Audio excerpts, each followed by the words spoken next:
자, 우리가 어떤 열정을 가지고 살아가면 어떤 결과가 나오게 되어 있죠. 이제 그것을 위해서 시간과 돈을 투자하면 뭔가 그에 해당하는 이제 결과가 나옵니다. 자, 우리가 가진 열정과 우리가 낳은 결과들, 그리고 다윗의 하나님을 향한 열정은 어떤 결과를 가져왔는지 말씀을 통해서 한번 잘 살펴보시고 비교해 보시길 바랍니다. 시편 132편은 솔로몬 왕이 아버지 다윗 왕의 유언을 따라서 성전을 완공하고 나서 지은 시로 그렇게 봅니다. 보면은 이제 솔로몬이 그렇게 기도를 하죠. 1절에 여호와여 다윗을 위하여 그의 모든 겸손을 기억하소서, 이렇게 찬양을 시작을 합니다. 성전 건축을 위해 헌신했던 아버지 다윗 왕의 모든 겸손을 기억해 달라고 이제 기도를 하는 것이죠. 근데 겸손이라고 하는 저 단어 히브리어 아나라고 되어 있는데 저 단어가 한국말로 좀 번역하기가 마땅치 않은 단어예요. 저런 단어가 없어요.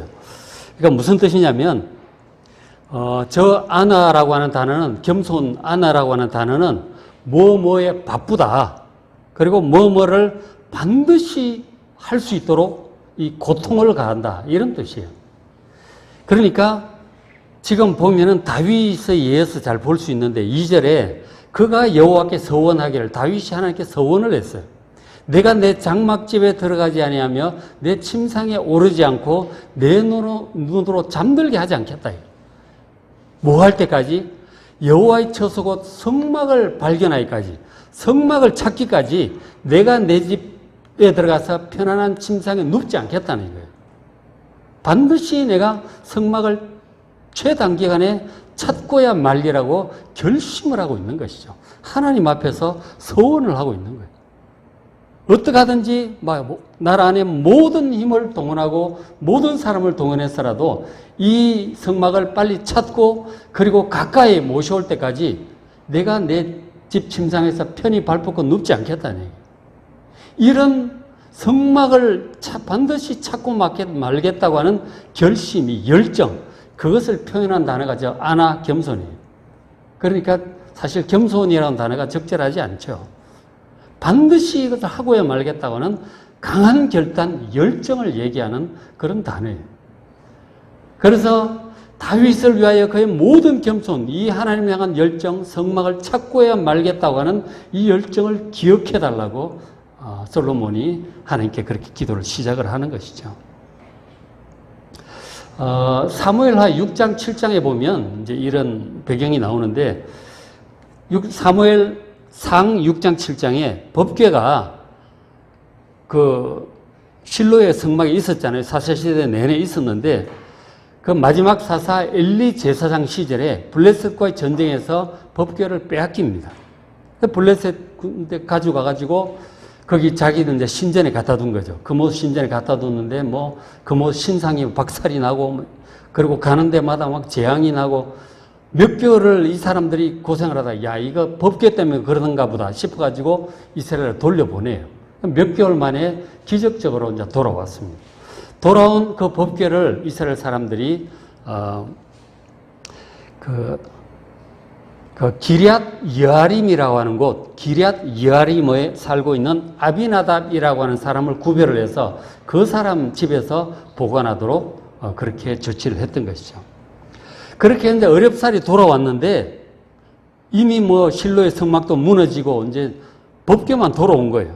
돌아온 그 상태에서 이후에 이제 사무엘 선지자 시대가 이제 오고, 그 다음에 이제 사울 왕의 시대가 이제 그렇게 왔죠. 그러나 그 시대에 법궤는 그냥 방치되어 있었어요. 아무도 찾지도 않고 그냥 방치되어 있었던 것이죠. 그러다가 이제 다윗이 왕이 된 거예요. 다윗이 왕이 되자마자 법궤를 자기 가까이 모셔올 결심을 지금 하고 있는 것이죠. 이렇게. 다윗이 법궤를 가까이 모셔오겠다고 하는 결심은 바로 그것을 가져오고, 일단 그리고 준비를 잘해서 성전을 짓겠다고 하는 그런 계획까지 다 마음에 품고 있는 거예요. 그래서 이제 다윗이 저 결심을 하고 이제 성막을 찾아서 가져오는데 시편 132편 6절에 우리가 그것이 에브라다에 있다함을 들었어요. 그 에브라다에 있다 하는 얘기를 이제 들은 거죠. 함을 들었더니 가서 찾기를 나무 밭에서 찾았다. 이렇게 이제 기록을 하고 있어요. 근데 저것을 이제 역대상 13장 6절에 보면 그 발견하는 장면인데 다윗이 온 이스라엘을 거느리고 바알라 곧 유다에 속한 기럇 여아림에 올라가요. 거기서 여호와의 하나님의 교회를 메어 오려고 사람들 3만 명을 준비해서 갔다고 이렇게 기록을 하고 있어요. 저것이 이제 역대 사무엘하 7장에 보면 저 지명을 바알레 유다 이렇게 또 바알레 유다 이렇게 이제 표현을 하기도 했어요. 어쨌든 전부 기럇 여아림의 다른 이름들이에요. 기본 이름은 가장 중요한 이름은 기럇 여아림이에요. 그래서 바알라 혹은 바알레 유다 혹은 에브라다 혹은 나무밭 이제 이렇게 표현하고 있는 것이 기럇 여아림과 거기에 바로 인근이든지 그 속한 조그만 지명이든지 옛 이름이든지 뭐 그런 이름들이에요. 그 교회가 있었던 기럇 여아림을 다 가리키는 그런 지명들입니다. 그렇게 해서 이제 다윗이 저기서 찾아가지고 모셔온 것이죠. 그래서 이제 다시 말씀을 해보면 1절에 여호와여 다윗을 위하여 그의 모든 겸손 이 성막을 반드시 찾고야 말겠다고는 열정을 기억해달라고 기도를 하는 것이죠. 그 열정 때문에 물론 가져올 때 한번 어려운 일이 있었어요. 오던 법궤가 나귀가 막 뛰니까 붙잡았다가 잡았던 제사장이 죽기도 하고 그런 사고가 있었어요. 오벳 에돔의 집에 갔다가 한 석 달 만에 이제 다시 오긴 했죠. 어쨌든 어렵사리 모셔왔고 그리고는 이제 다윗이 성막을 짓기 성전을 지으려고 많은 재료들을 준비하는데 하나님께서 허락하지 않으시죠. 너는 피를 많이 흘렸기 때문에 너희 아들을 통해서 짓겠다. 그렇게 이제 말씀을 하셨던 것이죠. 어쨌든 이 솔로몬이 성전을 지을 수 있었던 것은 아버지 다윗 왕의 하나님을 향한 열정 때문에 지을 수 있었던 것이죠. 자, 중요한 것은 다윗이 왕이 된 초기에 이런 결심을 했다는 거예요. 이런 결심을 내가 찾기 전에는 침상에 눕지 않겠다. 이런 결심을 했다는 거예요. 이것은 다윗 왕의 중심에 하나님을 향한 열정이 있었기 때문에 그런 것이죠. 보통은 만일 여러분들도 생각을 해보십시오. 이제 왕이 되기까지 얼마나 어렵겠어요? 여러 가지 막 이 과정을 거쳐서 이제 왕이 되는데 왕이 되고 나면 이제 모든 권력과 재산과 모든 것을 장악하게 돼요. 그러니까 한마디로 뭐든지 원하는 것은 마음대로 할 수 있게 되는 거예요. 왕이 되면. 그렇게 되면 보통은 자기가 그동안 왕이 되기까지 억누르고 했던 모든 그 열정이 있잖아요. 왕이 되고 나면 그동안 자기가 하고 싶었던 건 막 다 하는 거예요. 물론 정치적인 것도 하겠지만 개인적으로도 하고 싶은 것을 막 하게 되어 있어요. 그 이제 속에 있는 열정이 이제 막 나오는 거죠.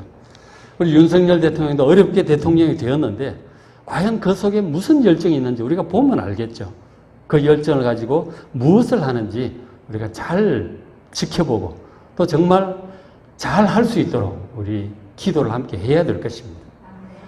근데 사람들이 이제 보통 열정을 가지고 있다가 모든 것을 소유하게 되면 권력을 장악하고 할 수 있게 되면 이제 그때부터 자기가 하고 싶은 것을 하는데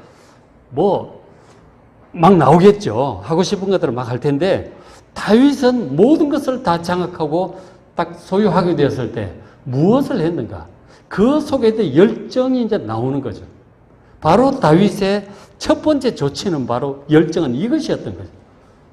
어떻게 하든지 하나님의 성막을 빨리 찾아서 가까이 모셔오고 그리고 성전을 짓고 싶다고 하는 그 열정이 속에 있었던 것이죠. 과연 이런 열정을 가진 사람이 얼마나 될까요?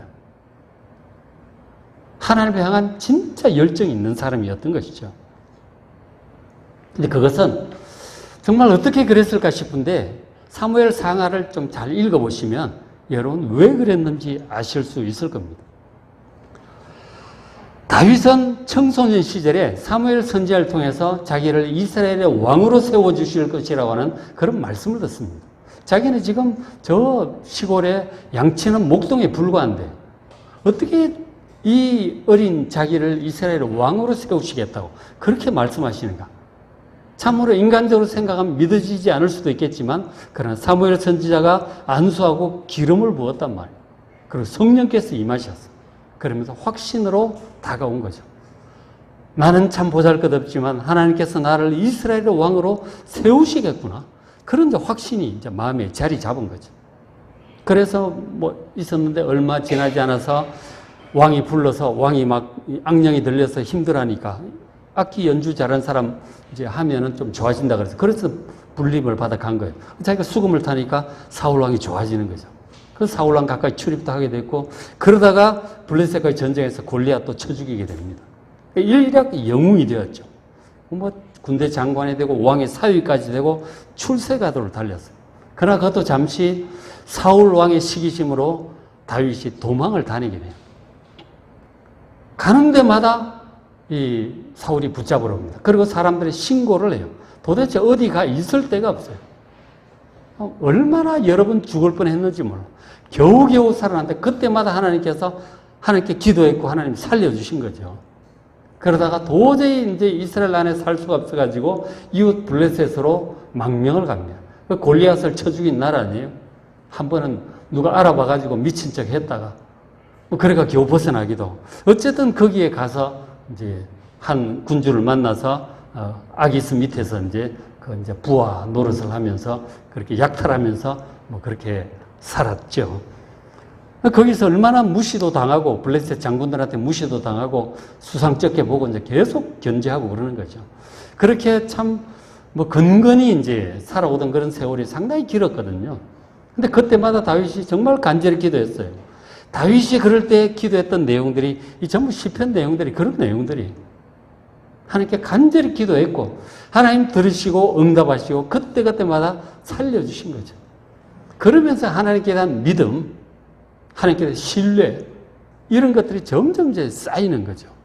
야, 하나님 정말 좋으신 분이다. 정말 좋으신 분. 하나님을 이렇게 해서 점점 좋아하게 된 거죠. 좋아하고 믿고 의지하고 절대적으로 믿고 의지하게 된 거죠. 그러다가 이제 결국은 이제 사울 왕이 죽었다는 소식을 듣고 돌아오고 그리고 남유다의 왕이 되죠. 그리고 남북 대치 상태에 있다가 사울 왕 아들하고 그렇게 한 7년을 그러다가 결국은 남북 통일하고 진짜 전체 왕이 된 거죠. 얼마나 감사했겠어요. 그런 모든 과정, 시편에 있는 이런 모든 기도와 응답과 찬양 그런 것들 속에서 그런 것을 거쳐서 왕이 되었단 말이에요. 그러니까 이 모든 것이 정말 하나님 은혜라고 하는 것을 인정하지 않을 수 없는 거예요. 이 진짜 전부 다 하나님 은혜다. 하나님의 능력, 나를 향한 이 사랑, 그리고 왕이 될 거라고 약속하신 그 약속에 성실하셨고 진짜 왕이 되게 하신 거라니까. 수없이 죽을 고비를 넘기게 하시고 왕이 되게 하신 그 하나님께 대한 이 감사, 사랑, 믿음, 그 열정이 다윗을 이런 행동을 하게 만드는 것이죠. 왕이 되자마자 하나님의 상징인 법궤를 어떻게 하든지 빨리 찾아서 가까이 모셔오고 싶었던 이 열정이 그래서 나온 거란 말이에요. 납득이 가잖아요. 그런 인생을 살고 나면 그렇게 되는 거예요. 아까 우리 영상에서 일본의 박영희 선교사 봤지만 마찬가지인 거죠. 하나님 은혜로 여러 번 죽을 뻔하다 살아나고 그러면서 예수님께 완전히 이제 올인을 하게 되는 거죠. 주님 뜻이란 무엇이든지 하겠습니다. 너무너무 감사한 그런 열정으로 살아가는 거예요.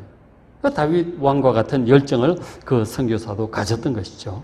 그렇게 살아갔고 그 인생의 결과 그 선교사를 통해서 막 교회가 일본, 중국 이런데 14개나 세워졌다는 거 아니에요. 놀라운 것이죠. 일본이 얼마나 우상숭배가 심한 나라인데 그리고 우리 한국 사람 무시하고 뭐 조센진 그러면서 깔보잖아요. 그런데도 불구하고 교회를 그렇게 세울 수 있었다는 것은 하나님을 향한 그 열정 때문에 그런 것이죠. 다윗도 그런 열정이 있었기 때문에 다윗의 시편이 나오고 다윗 왕국이 세워지고 그랬던 것이잖아요. 자, 성도 여러분, 여러분 마음속에도 여러 가지 열정이 있겠죠. 취미 생활, 뭐 일, 뭐 공부 등등 많은 열정이 있겠지만 그러나 다윗처럼 하나님을 향한 이런 열정을 가지시기를 주의 이름으로 축복합니다. 다윗의 하나님을 향한 이런 열정을 보시고 하나님께서 무척 기뻐하셨고 이렇게 복을 주시고 언약하셨어요. 132편 11절에 여호와께서 다윗에게 성실히 맹세하셨으니 변하지 아니하실지라. 하나님은 정말 성실하신 분이에요. 말씀하신 것은 반드시 이루시는 분이에요. 뭐 능력도 있으시고 기억력도 엄청 좋으시고 그리고 절대로 약속을 어기는 분이 아니시기 때문에 그래요. 반드시 말씀하신 것은 이루신다는 거예요. 그게 하나님의 중요한 특징 중에 하나죠. 그래서 하나님께서 그런 성실함으로 능력으로 다윗에게 무엇이라 맹세하셨는가? 이러시기를 너희 몸의 소생을 네 왕위에 둘지라. 네 자손대대로 이제 왕이 되게 할 것이라는 것이죠. 12절 네 자손이 내 언약과 그들이 교훈하는 내 증거를 지킬진대. 하나님을 섬기고 그렇게 할진대 그들의 후손도 다윗 왕의 후손도 영원히 네 왕위에 앉으리라. 그렇게 맹세를 하신 것이죠. 그러니까 다윗의 후손이 왕이 되고 그 손자도 왕이 되고 대대손손 영원토록 왕이 되게 할 것이라는 것이죠. 그러니까 다윗 왕조가 영원할 것이라고 약속하시고 맹세까지 하신 것이죠. 여러분 역사를 아시는 분 아시겠지만 왕조가 500년 이상 잘 가는 경우가 없습니다. 쉽지 않아요. 중국 당나라, 수나라, 명나라 쭉 이렇게 보시면 300년, 400년 그래요. 유럽도 마찬가지입니다. 왕조가 이렇게 500년 넘어간다는 게 참 쉽지를 않은데 하나님께서 영원한 왕조를 약속하신 거예요. 저게 과연 이루어질까요? 인간적으로 볼 땐 불가능한 약속이죠. 그런데 하나님께서 저는 엄청난 약속을 다윗에게 하셨던 것이죠. 자, 저 약속, 다윗 후손이 왕이 될 것이라고 하는 다윗 왕조는 현실적으로 이제 어떻게 되었느냐면 한 420년 정도 갔어요. 420년 정도가 이렇게 쭉 다윗 후손들이 왕을 하다가 남유다의 멸망으로 이제 끊어져 버린 듯 했어요. 그런데 하나님의 약속은 나중에 다윗 후손 중에 바로 나사렛 예수를 하나님께서 영원한 왕으로 세우셨어요. 그 왕은 온 세계 왕 중의 왕이고 영원한 왕이십니다. 그 예수님께서 부활하시고 승천하셔서 지금 온 세상의 왕으로 하나님 우편에서 지금도 다스리고 계심을 믿으시길 바랍니다. 그리고 장차 재림하셔서 그 이 땅에 이루어질 새하늘과 새 땅에서 또 영원토록 왕으로 다스리실 것을 믿으시길 바랍니다. 하나님의 저 약속은 영원히 너희 후손이 왕위에 있을 거라고 하신 약속은 나사렛 예수 그리스도를 통해서 이루어졌던 것이죠. 우리가 이제 여기서 잠깐 볼 수 있지만 아브라함에게 하신 약속도 마찬가지고 지금 다윗에게 하신 약속, 이사야를 통해서 하신 약속들 쭉 다 마찬가지인데 하나님의 모든 약속들은 정말 엄청난 것이고 영원한 거예요. 영원한 약속들이. 다윗의 열정에 대한 그 하나님의 축복이 바로 이런 것이었습니다. 여러분 다윗처럼 하나님을 향해서 열정을 가지고 아까 박영희 선교사님처럼 그렇게 열정으로 하나님을 섬기시면 이런 엄청난 복, 영원한 복을 반드시 받게 될 줄로 믿습니다. 그것이 다윗에게 주어진 복이었던 것이죠. 그리고 하나님께서는 이런 영적인 복만 주시는 게 아니에요. 그런 것뿐만 아니라 현실적인 복도 덤으로 당연히 주십니다. 자, 130편 13절에 여호와께서 시온을 택하시고 자기의 거처를 삼고자 하여 이르시기를 그 하나님께서 다윗성, 그 시온성, 예루살렘성을 택하셨죠. 거기 하나님 영광을 두셨고 그리고 15절은 내가 이 성, 이 예루살렘성, 다윗이 거하는 그 성의 식료품에 풍족히 복을 줄 것이다 하는 거죠. 먹고 사는 것, 물질이죠. 물질에 부족함이 없도록 공급하시겠다고 약속을 하셨어요. 그리고 17절에 내가 거기서 다윗에게 뿔이 나게 할 것이다. 이 뿔이라고 하는 것은 얼핏 이제 감이 잘 안 올 수도 있겠지만 이 동물들 같은 경우 동물의 지옥은 내셔널 지오그래픽 이런 데 보면은 이 뿔이 엄청나게 중요해요. 동물들의 세계에서는 양도 그렇고 뭐 들소도 그렇고 뭐 하여간 염소도 그렇고 각종의 동물들이 싸울 때 뿔로 싸우는 거예요. 강한 뿔, 크고 뾰족한 뿔이 있으면은 뭐 상대방을 아주 강하게 타격을 할 수 있죠. 뿔이라고 하는 것은 능력을 얘기하는 거예요.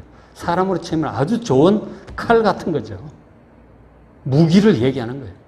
다윗에게 이 뿔이 나게 할 것이다. 강한 무기와 같은 능력을 주실 거라고 그런 말씀을 하는 거예요. 그래서 다윗이 이렇게 법궤 처음부터 이제 모셔오고 나서 성전을 지으려고 했는데 하나님께서 사용을 하신 거죠. 그래서 이제 다윗이 그 부분은 접고 이제 기도하고 그동안 사사시대에 이스라엘 백성들을 몇백 년 동안 괴롭혔잖아요. 주변의 나라들. 모압, 암몬, 에돔 등등 막 엄청나게 괴롭혀서 와가지고 추수할 때는 와가지고 이제 다 약탈해가고 양, 소도 빼앗아가고 뭐 여자들도 막 끌고 가고 그렇게 노략질을 많이 했던 것이죠. 그래서 다윗이 왕이 되고 나서 제일 먼저 한 것이 주변에 자기들을 괴롭히던 이 민족들을 확실히 제압을 하는 거였어요. 그래서 전쟁을 시작을 한 것이죠. 그래가지고 이기고 거기에 군대도 주둔하고 그리고는 조공을 바치도록. 조공을 바치게 하는 이유는 뭐 물질적인 욕심도 욕심이지만 이게 상하 관계를 분명히 해놓지 않으면 오는 거예요. 노략질을 하고 오기 때문에 노략질을 하러 오지 못하도록 그렇게 하는 거예요. 그래서 정복을 하고 조공을 바치도록 상하 관계를 분명히 그렇게 조치랍니다. 그리고 필요하면 군대도 주둔시키고 그렇게 주변을 다 하는데 주변의 모든 나라들, 국경을 접하고 있는 모든 민족들을 전부 다 점령을 해버렸어요. 물론 뭐 제국주의처럼 그렇게 하고자 하는 것이 아니고 이 상하 관계를 분명히 하려고 그렇게 했던 것이죠. 그것이 하나님께서 다윗에게 뿔이 나게 하겠다고 약속하신 것이 그렇게 이루어진 것이죠. 그리고 18절에 내가 그의 원수들에게는 수치를 옷 입히고 패배하게 할 것이고 그에게는 다윗에게는 왕관이 빛나게 할 것이다. 그 왕관 빛나게 한다고 주변의 모든 나라들이 와서 그 앞에 조아리게 되는 그런 왕권을 얘기하는 것이죠. 하나님께서 다윗에게 영원한 축복도 약속을 하셨고 그리고 현실적인 이런 물질과 권력과 안정과 승리의 축복을 약속을 하셨고 또 그것이 그대로 이루어졌던 것입니다. 이것이 바로 다윗이 하나님을 향해서 가졌던 열정 때문에 주어진 축복들이에요. 우리가 사실 돈을 벌기 위해서 열심히 일을 하고 또 인기를 얻기 위해서 또 열심히 가꾸기 위해 몸도 가꾸고 뭐 미모도 가꾸고 그러잖아요. 그리고 공부도 열심히 하고 또 뭐 취미생활도 열심히 하고 그러잖아요. 다 그런 것들 때문에 하게 되는데 여호와를 향한 열정을 가질 때 하나님께서 모든 것을 다 주시더라는 것이죠. 영적인 복과 육신의 복, 영육관의 복을 아울러 받게 되었던 것이죠. 여러분, 다른 것을 향한 열정 좋지만 물론 다 필요해요. 다 필요합니다. 제가 하지 말라는 게 아니에요. 전부 다 필요한데 그런 것 위에 대해서 반드시 하나님을 향한 열정을 더 위에 가지시길 바랍니다. 다른 것에 대한 열정은 있는데 하나님께 대한 열정이 없다. 이건 참 신앙생활을 잘못하고 있는 것이죠. 다른 것에 대한 열정을 다 가지되 가장 강한 열정이 다윗처럼 하나님께 있는 여러분 되시기를 주의 이름으로 축복합니다. 이것을 지금 우리가 봐야 되는 것이죠. 자, 그리고 이제 이어지는 134편도 잠깐 보는데 134편은 전체가 3절밖에 안 돼요. 짧아요. 이것도 이제 연결해서 볼 수가 있는 것이죠. 그러니까 다윗처럼 하나님을 향한 열정으로 함께 동거하고 동행하는 이 성도들의 공동체를 얘기하고 있는 것이죠. 이런 마음으로 함께한 성도들, 그 성도들이 받을 복을 노래합니다. 133편 1절에 보라, 형제가 연합하여 동감이 어찌 그리 선하고 아름다운 것. 다윗과 같은 마음으로 하나님을 섬기는 형제 자매들이 연합하고 동거하고 동행하는 이러한 것이 하나님 보실 때 얼마나 선하고 아름다운지 감탄을 합니다. 정말 선하고 아름다운 거예요. 그리고 그들에게 복이 내리는데 2절에 머리에 있는 보배로운 기름이 수염 곧 아론의 수염에 흘러서 그의 옷깃까지 내린 것 같고, 이게 무슨 묘사인 것 같아요? 아론은 대제사장입니다. 일대 대제사장으로서 대제사장으로 세움을 받을 때 모세가 이제 그 예식을 주관했죠. 모세를 아론을 앞에 놓고 이제 깨끗하게 씻기고 예복을 입히고 기름을 붓는 거죠. 대제사장으로 기름을 안수하고 기름을 붓는 거예요. 이 기름을 부을 때 기름이 막 흘러내리는 거죠. 기름을 부을 때 흘러내리고 옷으로 막 다 흘러내리는 거죠. 그게 대제사장에게 붓는 기름이에요. 기름 부음을 받고 대제사장이 된 것이죠. 그러니까 이 보배로운 기름이 머리에서 수염으로 옷까지 흘러내렸던 것이죠. 그것을 지금 묘사하고 있는 것인데, 우리가 신약에서 그런 말씀 하잖아요. 하나님의 구원받은 모든 그리스도인이 제사장이라고 말씀을 해요. 아론의 후손들은 전부 제사장이에요. 그리고 우리 그리스도인들도 모두 영적인 제사장들입니다. 그러니까 아론과 한 몸인 것이죠. 아론의 수염, 아론의 어깨, 아론의 옷깃, 이 전부 이제 전체로서의 제사장 공동체를 얘기하고 있는 것입니다. 그러니까 하나님께서 아론에게 거룩하게 부으신 성령의 기름이 우리 모든 이 연합하여 동거하는, 다윗과 같은 열정으로 연합하여 동행하는 이 모든 성도들에게 아론에게 부어진 그 제사장의 기름이 그 모두에게 부어짐을 믿으시길 바랍니다. 그것을 노래하고 있는 거예요. 그리고 또 더 나아가 3절에 헐몬이 이스라엘 시온의 산들에 내림 같도다. 헤르몬산이 있잖아요. 그 갈릴리 호수 바로 위에 있는 헤르몬산이 있어요. 그 헤르몬산이 항상 이제 눈이 위에 있는데 그 눈이 녹아서 이렇게 갈릴리 호수로 내려오고 사람들에게 이렇게 주어지는 것이죠. 비가 많이 오지 않을 때 이 갈릴리 호수가 젖줄의 역할을 하잖아요. 이것도 이제 하나님께로부터 하늘에서 이렇게 비가 내리고 눈이 내려서 이슬이 쌓이고 이렇게 내려오잖아요. 하나님의 은혜가 하늘로부터 모든 사람에게 미치는 것을 또 시적으로 상징을 하고 있는 것이죠. 이런 하나님의 은혜가 다윗과 같은 열정으로 연합하여 동거할 때, 동행할 때 그들에게 모두 임하는 그런 축복을 노래하는 것입니다. 근데 그 축복이 물론 이제 앞에 나와있던 모든 축복인데 특별히 여기서 콕 집어서 말씀하시길, 거기서 여호와께서 복을 명령하셨는데 무슨 복이라고요? 영생이다. 영생의 복을 또 약속을 하셨어요. 벌써 구약 시절에 이런 노래를 하고 있는 것이죠. 다윗과 같은 열정으로 하나님을 섬길 때 반드시 영생의 복을 받게 됨을 믿습니다. 그렇죠? 그리고 이어지는 134편까지 봅니다. 134편도 1절부터 3절까지밖에 안 돼요. 짧은 시입니다. 이것도 마찬가지인데 보라. 밤에 여호와의 성전에 서 있는 여호와의 모든 종들아 여호와를 송축하라. 밤에 여호와의 성전에 와 있어 하나님을 송축하고 있는 거예요. 저녁에 하나님께 예배드리고 있는 것이죠. 우리가 종종 저녁에 예배를 드리잖아요. 수요 기도회도 하고 저녁 금요 기도회도 찬양하며 기도합니다. 하나님을 향한 열정 때문에 밤에도 와서 찬양을 하는 것이죠.